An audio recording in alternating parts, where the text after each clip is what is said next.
안녕하십니까. 인공지능과 로봇 시대의 생존 전략 49강입니다. 저는 고려대 윤성식 교수입니다. 지난 시간 즉 48강에서는 100세 시대에는 노후가 좋아야 행복하다는 점을 이야기했습니다. 이번 강의 즉 49강에서는 인생이란 모순과 딜레마의 관리다라는 주제에 대해 이야기해 보겠습니다. 우리는 공부를 하면서 점점 기계적 사고를 하게 됩니다. 많은 사람이 세상이 기계처럼 움직인다고 가정하며 살고 있습니다. 복잡한 세상에서 수많은 요인, 조건, 상황, 환경이 어우러져 결과를 낳는데도 불구하고 마치 한두 개의 요인에 의해 결과가 결정되는 듯 단순하게 사고합니다. 그러다 보면 한두 개를 바꾸면 세상이 좋아질 것처럼 난리를 피우기도 합니다. 경영학이란 모순의 관리라는 글을 읽고 참으로 맞구나 생각했습니다. 요즘은 우리의 인생도 모순의 관리가 아닐까 하는 생각이 듭니다.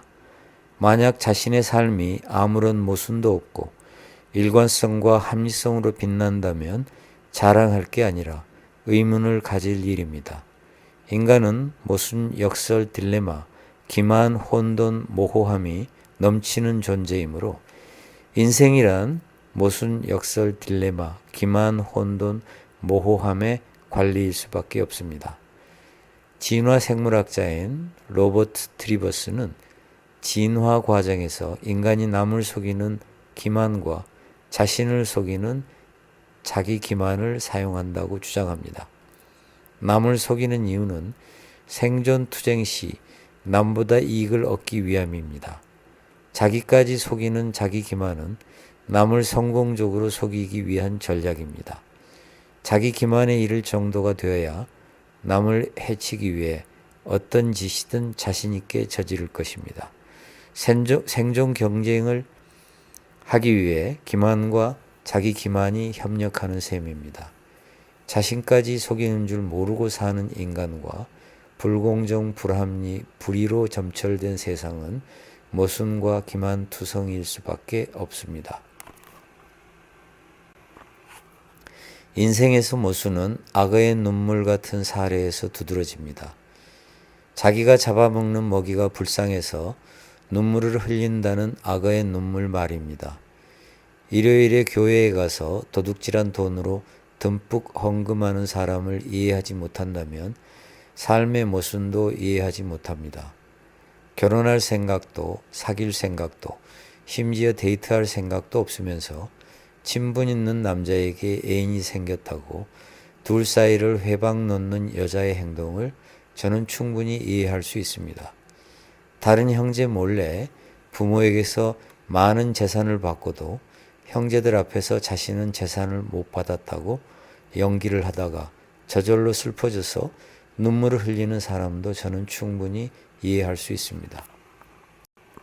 황희정승에게 A라는 사람이 와서 B를 흉보자 황희정승이 A의 말이 맞다고 말했습니다. 조금 있다가 B가 와서 A를 흉보자 이번에는 B의 말이 맞다고 말했습니다. 이 모든 과정을 지켜본 조카가 황희정승에게 어찌 그렇게 말씀하시느냐고 따지자 자네 말도 맞다고 말했습니다. 황희정승은 모순되는 말을 했지만 우리는 그의 말에서 삶의 지혜를 느낍니다. 행복은 추구하려 할수록 멀어지지만 행복에 관해 생각도 안 해본 사람이 결코 행복할 수 없는 것도 모순입니다. 욕망의 삶을 맞추어도 후회하고 삶의 욕망을 맞추어도 후회합니다. 우리는 스님이 좋은 자동차를 타고 좋은 집에 살고 좋은 옷을 입고 좋은 음식을 먹으면 존경하지 않고 우리보다 더 가난하고 못 먹고 못 입을 때 비로소 존경합니다. 우리는 금지된 것을 소망하는 한편 우리에게 허용된 것을 스스로 금하는 사람을 존경합니다. 인간은 영원히 행복할 수 없음에도 행복을 추구할 수밖에 없다는 것 또한 모순입니다.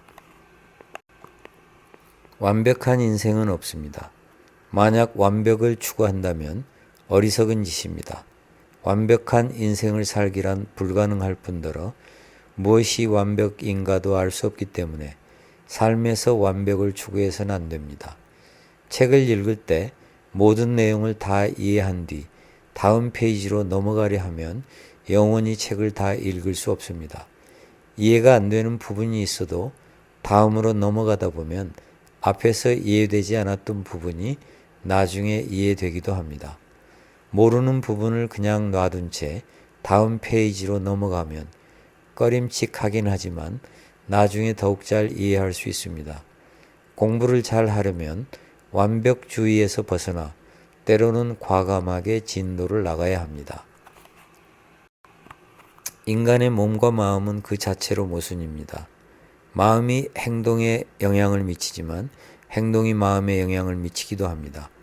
나쁜 마음을 갖기 때문에 나쁜 행동을 하지만 나쁜 행동을 하기 때문에 마음이 나빠지기도 합니다. 자신감을 갖고 싶다면 어떻게 해야 할까요? 칭찬과 격려는 마음을 통해 행동을 바꾸는 방법입니다. 거꾸로 해보면 어떨까요? 행동을 통해 자신감을 갖는 방법도 있습니다. 한 연구에 따르면 양팔을 벌리고 가슴을 활짝 편 자세를 2분간 지속하면 자신감에 영향을 미치는 호르몬인 테스토스테론이 약 20% 증가하고 스트레스를 유발하는 호르몬인 코르티솔이 25%가량 감소한다고 합니다. 수전노로 유명한 한 기업인은 자신을 도와준 사람에게 짜장면을 대접할 정도로 지독하게 인색합니다.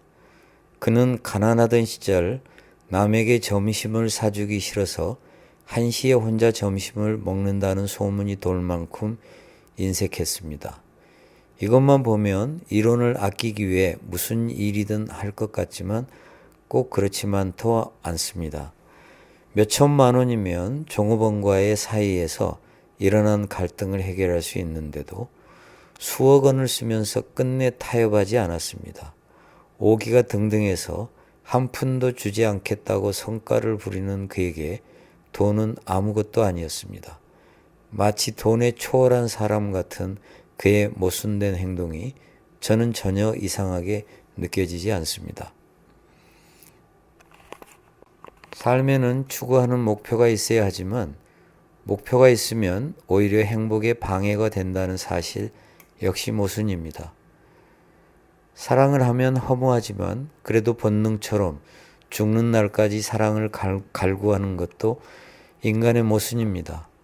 세상이 건강하지 않으면 세상에 의해 우리가 병들지만 우리가 병들어 있기 때문에 세상이 건강하지 않습니다.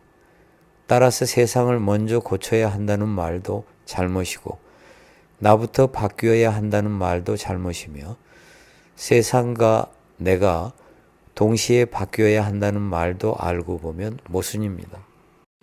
잘 설명할 수는 없지만 왠지 강한 확신이 들면 직관이라고 합니다. 합리성, 도덕성, 규범, 일관성 등에 사로잡히면 모순을 관리하기 어렵습니다.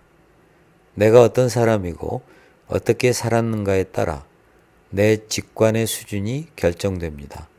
삶이 복잡할수록 모순을 관리하기는 더욱 어려워지니 삶을 단순 소박하게 가지치기 해야 합니다. 모순이라는 상반된 힘 사이에서 균형을 잡으려면 큰 방향과 흐름을 알아야 하고 욕망에 기초한 가치와 의미를 정립해야 합니다. 무엇보다도 모순을 관리하는데 가장 필요한 것은 사물과 현상을 있는 그대로 보는 일입니다.